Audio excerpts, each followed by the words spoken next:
Hello and welcome to Mad About Sports for this live stream. And here we are to talk about this particular game between India and Bangladesh that will be taking place in the St. Lucia in the St. Lucia ground in the Caribbean islands. Yeah, as you all know, this is a Super 8 game, and if India wins today, they've almost sealed their spot into the semi-final. So there is a lot to talk about when it comes to this game from a perspective of a viewer and as all Indian fans. We want India to do well and India to really seal that spot in semi-final come this game. So that is a big news which we have. So yeah, we have just few minutes away from the toss. The toss is happening very shortly. So that is where we are standing right now.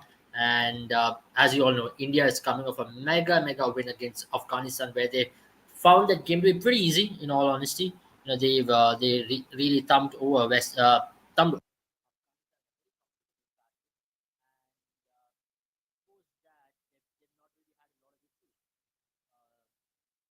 post that they've not really had a lot of issues. So you can say that India are coming off a pretty decent victory, and they'll be happy with the victory they got. In all honesty, because let's be honest, we all thought that India will be challenged in multiple fronts by Afghanistan, but it wasn't to be. India were pretty comfortable in that win against Afghanistan. And Bangladesh, on the other end, they were battered by Australia. So you can say two teams coming off two different results, and we'll have to wait and watch what really goes on in this game, because it's a big game, as you all know, and it's a game where things can be pretty hectic if you look from a viewer's perspective. Because why did I use the word hectic, right? Now you would want from a player's perspective, because why did I use the word hectic? Because India are playing back-to-back games. Now India played day before yesterday, India will be playing today, India will play day after tomorrow, and then you have 2 days break, and then you go into that semi-final. So it's good that you have 2 days break before the semi-final. But here you are, it's almost toss time in the ground, and then and you have Rohit Sharma lined up here. What will Rohit Sharma choose here? It's going to be a very interesting thing, because, as you all know, uh, tosses have been a factor in this World Cup. But even in yesterday's game, batting first teams have really enjoyed doing that. So especially in day games and in night games, teams have preferred chasing as well. If you look at this ground, teams have preferred to, it's been one of the better batting wickets. It's going to be interesting to see if they use the same wicket. It's a used wicket or a fresh wicket. And Bangladesh are bowling first here. So that no, that's a very interesting call from Bangladesh to ball first on this ground. Uh, Now, as you see, as I just mentioned, day games teams have preferred to bat first. But yeah, we have Jaren joining us. Welcome, Jaren, on the show. I hope you're doing well. What do you make of the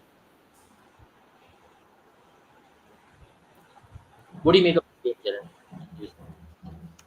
Yeah, I think it's again going to be one of the matches where you feel like the two Asian powers are going to come together. I think um, probably what we saw in the last game as well, right? I think Bumrah was the one pacer who absolutely was on fire. I mean, if you're bowling 24 balls and just giving away 4 dots, that is very impressive. Now, I think it's a very interesting one from Bangladesh to win the toss Yeah, and then opting to field. yeah, I very think interesting call. But Rohit Sharma has made it very clear that he wanted to bat first. So do you think absolutely. that's India got what they wanted, Bangladesh got what they wanted at the end of the day? So it's Yeah, I mean, very you sometimes feel like in these kind of cases, maybe if toss could just be avoided at all because it just both the captains got what they wanted and they would have gotten what they wanted regardless. So, but then very interesting. Still, I would agree with Rohit Sharma's opinion here. I think batting first would seem like a little bit more of an option. Maybe just feels like Bangladesh believes that they're better at chasing, even though or maybe it could just be the way things went for them against Australia. But then surprising here that Bangladesh is going to chase. absolutely. But here, Jaren, we've seen during day games, one thing is that the ball has gotten to slow down quite a bit in the second innings as well. And though it hasn't been that easy even in the first inning, but in second innings, especially in day game, the conditions don't change a lot. Conditions only get even tougher, and that's one thing we've seen in yesterday's game between England and South Africa. And we've seen that in India and Afghanistan as well. The conditions really got tougher. And now that you have Bumrah, you have Kuldeep, you have Jadeja, you have Akshar, add maybe Arshdeep also to the lineup. That really makes India. really confident to defend any score whatsoever what they put on the board. Oh yeah, absolutely. I think and India did get off to get did reach a very good score. They scored 180 on a very slow track last time around against Afghanistan. I think that's also the reason why Afghanistani batting just absolutely broke came apart because every dot ball was just adding that much more pressure, and I think Indian bowlers really did pile up that pressure. Now today is going to be a very probably equally tougher job for Afghanistan. I mean, rather Bangladesh, if not harder, because Bangladesh batting has also been very iffy, hasn't it? It's not really been as strong and as powerful as it traditionally is. A Yeah, lot of batters have struggled. I think the Australia game really did show a lot of difference in class between the two teams, yeah, and even though Australia did win on the basis of the on with the Duckworth Lewis system, but it just seemed like even if yeah. Australia reaches 140 down, they probably would have only taken three more overs. So I think Mm, overall, if you see Bangladesh has struggled, I think Shanto and Hridoy, the two youngsters, have really come through. But very interesting that Shakib Hasan is playing so lower down the order. mm, Mahmadulla is playing so lower down the order as well. I've not. Mahmadulla has played a finisher's role in the past, but Shakib Hasan is a very surprising call there for him to bat so low down the order. And Liton Das has also not been at his best like he was in the previous World Cup. yeah. Yeah, absolutely. But coming back to now, let's talk about India. Right, India is coming from a big win against Afghanistan. Scoring 180 was not a small feat, as you mentioned, and scoring 180 on that in those conditions was obviously a big deal because you were 20 runs above par. Surya Kumar Yadav played exceptionally well on that difficult wicket. I thought so. A lot of batters struggled. I mean, it wasn't easy for any batter to get going. We saw it from the first over, and with the early moisture as well. The power play batting was pretty difficult. Rishabh Pant came and played few shots. Then you had Hardik Pandya play few shots. Barring these three batters in the entire game, all the batters from both the teams struggled. Now, in situation like this, how do you think Indian batting will be looking to approach this game? That you've had three players who play well, but there are some players who still have to step up. Rohit Sharma, Virat, Kohli, Shubham Dubey. These are players who still have to step up, isn't it? Oh, absolutely, big time. I think just going over a stat that I saw earlier today, where India's gone 10 innings now where they've not had a 50 runs opening stand, and that is a lot of games for a team of India's quality and the kind of players that do open for India. So I think another issue. I mean, also when it comes to Bangladesh, they're also struggling with their opening. So I think it is maybe a moment for redemption for both these batting lineups that they really need to. But what we did see for that India did face, and then they were playing the first innings, was the fact that the ball just didn't seem to come onto the bat. And I think Rohit Sharma's boundary that he scored was one which took the outside edge because the bat faced close too early as the ball never arrived. And then the next ball, once again, he tried to go down the ground, and once again the ball doesn't arrive, takes the outside edge and just a simple catch. So I Yeah, think Rishabh Pant was an anomaly because he played shots that you probably wouldn't see a lot of players try on that kind of pitch, and then got out to yeah. one that you wouldn't see a lot of players try on that You pitch. have That's the Rishabh way Pant he in there too. There is an X factorness about Rishabh Pant, right? Like absolutely. he is just a little abnormal in terms of playing about orthodox. He doesn't believe in it. He gets you runs in that way, and that's the reason you have him in your team. You don't want to change anything of that sort, especially when you have a left-hander in top three and he's coming and delivering in the way he's done. But yeah, I want to talk about Shubham Dubey particularly here because these are games where you really need Shubham Dubey to step up because Bangladesh might challenge you with spin, and you want someone like Shubham Dubey to take on the spin in the middle overs because he's got the ability to do so, and he's been picked up to do this particular job in the World Cup. Yeah, absolutely. I think even against Afghanistan, the land looked very underconfident. I would still believe in his ability, but now the question really here is, does the team believe that he can still continue to do the job? I think there is no change today, but I just feel like before the Australia game, team might run out of patience with him, and it is a tournament. It's a tournament of high stakes, and I think India is going to take it very seriously if Shivambu has another dud of an inning, dud of a failure. So if that happens, then there might be considerations. Sanjay Samson might just come in. But like I said earlier, I just believe he's got the ability. It's not like he hasn't. And I think today again is a very good opportunity for him.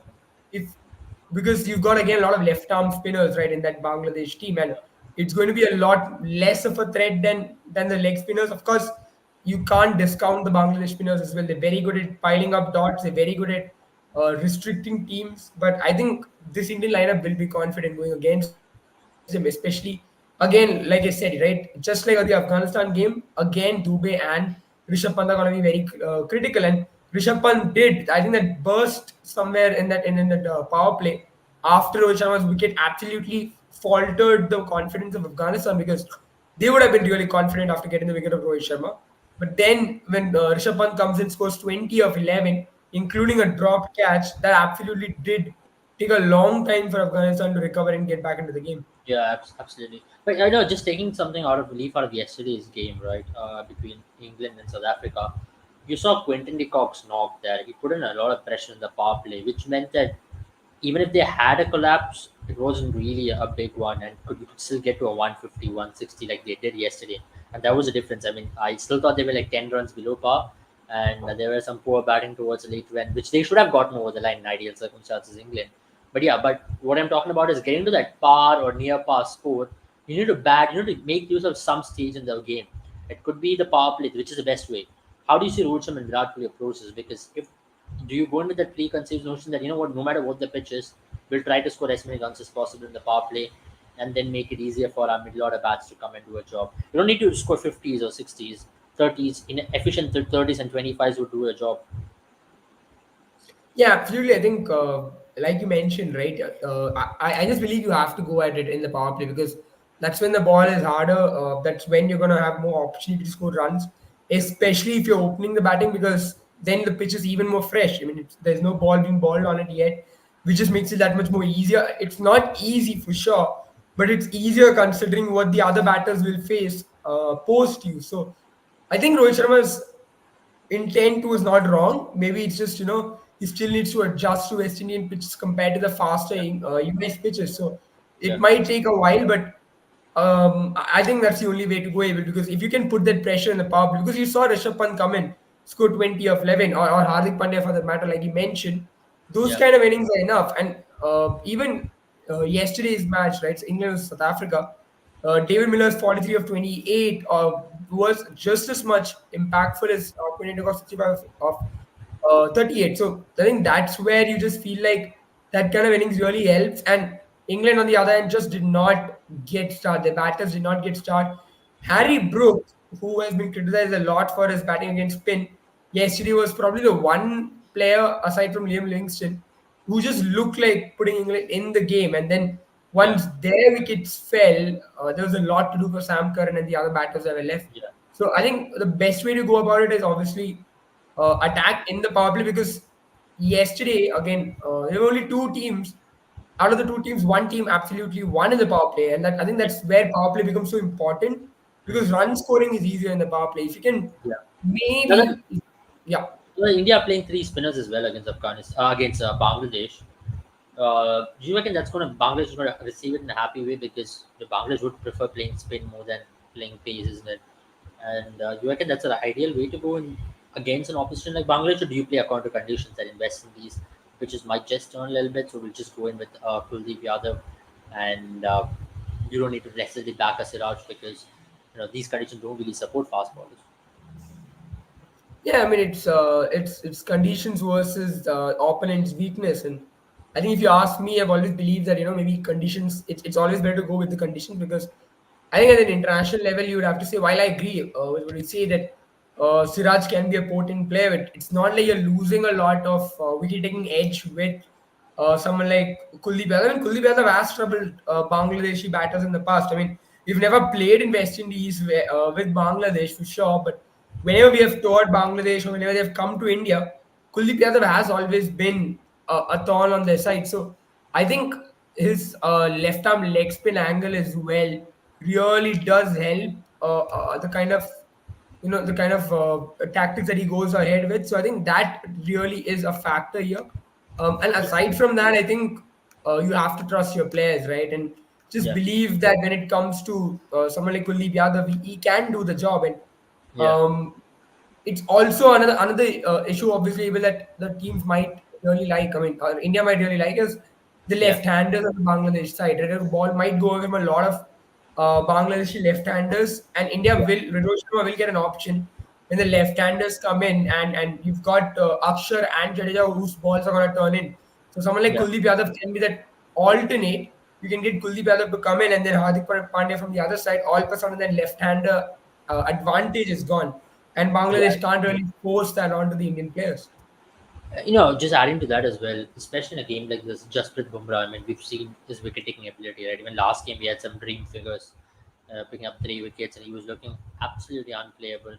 How important is he going to be once again? Because he's been India's best player in the tournament, without a doubt, and nobody really talks about him because if he was a Virat Kohli or if he was a Rohit Sharma with that kind of ability with the bat, he would have been, you know, praised today like anybody else. I think Jasprit Bumrah's performance needs more praise than anything else. Once again, in a tournament like this, comes up in the first over, picks up Gurbaz, and puts Afghanistan a halt completely, and picks up Zazai later on with another slower ball. The thing is, Jasprit Bumrah plays according to conditions, and he's the best adaptable bowler according to every condition, according to every pitch. And once again, he's going to be the biggest issue for Bangladesh, and he's going to be the biggest weapon for India, isn't it? Well, absolutely. I mean, he came on a pitch which was more suited to spinners, bowled 24 balls, just 4 balls were run scoring, 20 dots if I'm not wrong, and out of which 3 wickets. It's very difficult to for any bowler to pull off. Like we all appreciated, we stood up and appreciated Lockie Ferguson against PNG for bowling up 24 balls dot. But you'd have to say that Bumrah obviously had a lot bigger challenge. I mean, Lockie Ferguson himself would tell you how difficult Afghanistan batting lineup is compared to PNG. So we really have to appreciate him. And I think you would have to say if you go by the old adage that batsmen win you matches and bowlers win you tournaments. Bumrah has been our best player in a while. I know Kohli, Rohit always get the limelight because India is a country which likes to bat, and I think every Indian boy always wins the toss and bats first. That's always been a thing in India. But I think Bumrah is probably been your most important player in a long time, and he's someone who's gotten you wickets everywhere. I mean, whenever you can just trust Bumrah to deliver like people have trusted Kohli or Rohit, but he has been delivering a lot more than Kohli and Rohit Yeah, in recent yeah, I past agree. I agree. in all I think formats. Bumrah is more consistent, especially when it comes to consistency factor. Like he will come good regardless of the face of the game, right? Like Yeah, there is no question about Bumrah. I think right now, at least one player you'll pick for all formats. Number one would be Jasprit Bumrah without a doubt. I think this is that era where Jasprit Bumrah is your best player in all three formats.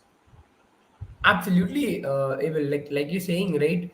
He is just your most important player. He's been doing it on in all formats in all stadiums. I think at this point in time, if Bumrah doesn't do well, I think that will hurt India a lot because we're Yeah, very reliant on Bumrah. But I think it's also got to do with the kind of character he is, right? He's a very quiet character. He doesn't really take up a lot of media space for that matter, or he doesn't really, go out there and I'm not. This is not me criticizing other players. Right? It's just me talking about Bumrah. He's not a player who does a lot of talking off the pitch. You don't see him a lot on off the pitch. You don't see him in stories and news a lot off the pitch. It's yeah. always the headlines. Always Bumrah creates are the ones that happen on the pitch, and that's the magic of Bumrah. To be very honest. Yeah, I agree. I mean, that's one reason why he's been, nobody talks about him as much as well. If it was some other country, we would have been like, oh my gosh, we just wish we had a bowler like Bumrah. And we are so lucky to witness that in this era because nobody thought we would get a bowler who would be this impactful. I mean, we've had great bowlers, agreed. But there has been not a single bowler who's been impactful all phases of the game, all formats. You could just rely on this guy, let this guy win your game. And you saw that against Pakistan. You saw that against multiple teams in this tournament. That give the ball to Bumrah, he will turn the game around, no matter what the situation is. He can just claw you back into a game. So even opposition teams are now so scared that even if you want to score 50 of last five, those 2 overs of Bumrah, you're not going to get anything, literally nothing. So you'll have to target with 3 overs to play. That's exactly how the game has gone. So Bumrah's 4 overs is like gold dust, or it's like the Yeah. highest top rated. If the teams that just want to play that out, teams look at it as 16-over game and close to 16-over game for India because that's what Rohit Sharma has been able to use, and that's why especially in Mumbai Indians' top time, right? Bumrah and Bolt were just all over other teams, and Bumrah especially. And this has been the best I've seen Bumrah ball in a long time. I mean, I think this is peak right now. We're just seeing the peak of Jasprit Bumrah. We saw it in the IPL as well. Though his team did not do well, he was just a stand above the rest in terms of everybody in that team. But another player I want to talk about is Ravindra Jadeja. I mean, he's not really had an impact in this tournament. In this tournament, he's just picked up one wicket in this tournament. How do you expect him to come good going ahead in this tournament? Because he's still a very important part of this team, and he's still a very important part because he has to come good when it matters the most. It could be a semi-final, it could be a final, it could be an important Super 8 game. So he's a very valuable person for this team. Yeah, I mean, I think he's not got a lot of balling per se because obviously US pitches were not spin conducive whatsoever. I think the fast ballers were getting the job done. And then when it came to West Indies, I mean, and his batting has absolutely been absent, hasn't it? So it's not at all like he's got opportunities with the bat, not so much with the ball. I think for some reason in the past few years in white ball format, he just reduced himself to become a bowling all rounder who bats like once in a while will get things done with the bat, which is something that I believe is not his potential. He's someone who can do a lot better than that. And I think West Indies pitches should ideally provide him that. Now, I do feel for him in the last game. He came in a position where it was, And go last game, I from the wouldn't start. blame him either. You just play that Exactly. 7 or 4 or 5. That was good enough at that point. Absolutely, absolutely. Because it's just you have to go from the start, and everyone else has struggled. Virat Kohli, Rohit. I think you would have to say to a large extent, batters all over, even in Afghanistan, struggled. And then you're asking a lad to come in the last 2 overs and smoke it out of the park. I think it's Yeah, very difficult. And for him to have gotten the boundary and then the way he got it as well as slow ball bounce, so there's nothing much you can do more than hope that yeah. it gets over the outer circles. I mean, inner circle. So he did his job there, but I think there's still a lot of question mark because it's not like it's recent, right? It's been a while since he's done things in the white ball format for I think India, and I think last we saw of him do well was That's why for you Chennai Super reckon Kings. Akshar Patel's stocks have really gone up over the Yeah, past 1 year or so. I mean, he was even dropped for the World Cup, but now if you look, he's slowly become a very crucial part of this team. He's batting at number 8. Nobody talks about that last 16, 17 runs he gets, 20 runs he gets. That's exactly what you want from a number 8 in a T20 game. And he's also delivering with the ball, right? It's just not. We should talk about Shardul Thakur. We just kept him for the bat. But here, this guy's delivering with the ball on the field. He's what Ravindra Jadeja should be, but he is just doing he's what Ravindra Jadeja should be in a much better way. yeah, I think if you just put Akshar and Jadeja together, right, they've always been in this kind of a juxtaposition where you all of a sudden feel like Akshar is doing really well with the ball and bat, and then Jadeja isn't, and then the roles reverse where Akshar seems to be struggling, and then Jadeja does really well, and that conversation But keep going up and Akshar down. the But batter has been growing. I mean, always there was a question on yeah, his bowling form, but Akshar the I think batter and Jadeja the Akshay batter the has been bowler as like, well has grown even. Like yeah, I think Akshay as a player altogether has grown because if you remember Akshay as a bowler was a containing bowler once upon a time. He still is to a large extent, yes, granted, but I think his wicketing prowess has increased because he started to vary the pace. Something yeah, yeah. that Jadeja started doing in his career, which really changed his bowling. Where before Mhm. he was just a containing bowler, then he started to vary his pace. He became a threat. I think that's what Yeah, he's also doing as well. And I think Akshar and Kuldeep could be a next Ashwin Jadeja duo in all yeah, formats, and I agree. that's. I think Chahal, unfortunately, once again because of his lack of batting, will take a hit in white ball format. But I would be very surprised to see what Indian team will look like under Gautam Gambhir as well. Don't be yeah, surprised if a few newbies get a look in, like a Varun Chakravarti gets in the team, etc. Or don't be surprised if Rinku Singh is there in the team a lot. Or Surya Kumar Yadav. I don't expect Rohit and Virat to be there under Gautam Gambhir in the T20 team. That's for sure. Like I me just too. know Yeah, that's I have definitely a not going feeling to be. he's going to send Chahal up the order to be the pinch hitter that Sunil Narayan Yeah, did. so there's You gonna never be a lot know. of this kind of which you might think, okay, this is very awkward, but I think But Gautam I'll, Gambhir has a I'll tell lesser you to what. impact us. With Gambhir, Indian fans will have to be very patient, right? That's what KKR fans have done. I know I know his results came quickly, but I'm also talking about his captaincy reign, right? Yeah, Gambhir is someone who'll, I think, a lot more unorthodox than Dhoni, right? Dhoni still made Yeah, decisions which you wouldn't think of, but it did yeah, make sense when the decision was taken. yeah, The thing about Gambhir is it might not make sense right away. Like conventionally speaking, now this year when Sunil Narayan came up the order, no one asked batted an eye. But yeah. I remember in 2013, 2013, 2014 it was when there was. I mean, I myself was very surprised. Why No, is it was this lad coming 2017. up? 2017 rather, yeah. A 17-year-old me, I was very surprised. I mean, why is this lad walking up onto the pitch? He's supposed to be the mystery spinner, and it didn't make sense. But after the innings was over, after a few innings was over, it did start making sense. So that's the one thing that I think Indian fans should be. They should be I think patient. there's also one thing about Gambhir that he backs his team to a large extent. He backs his Yeah. teammates to a very large. He's like a proper. He doesn't drop you without a reason. Like for example, Mitchell Stark is the biggest example, right? Any other team would have dropped him. Like, let's be honest. Let's face that. If he was in Punjab, Mumbai, RCB, anywhere, he would have gotten Yeah, dropped. except for Chennai. I'll Maybe just take maybe up that. Chennai to a large extent, but still, yeah, Yeah, Chennai I would say yes, he would not have gotten dropped. But yeah, you need that kind of backing to deliver, and look where he delivered. So I think that's where the coaching is going to head. But we don't want to drift away. We're of just few course. minutes away from the match. What are your predictions, early predictions, Jared, for this game?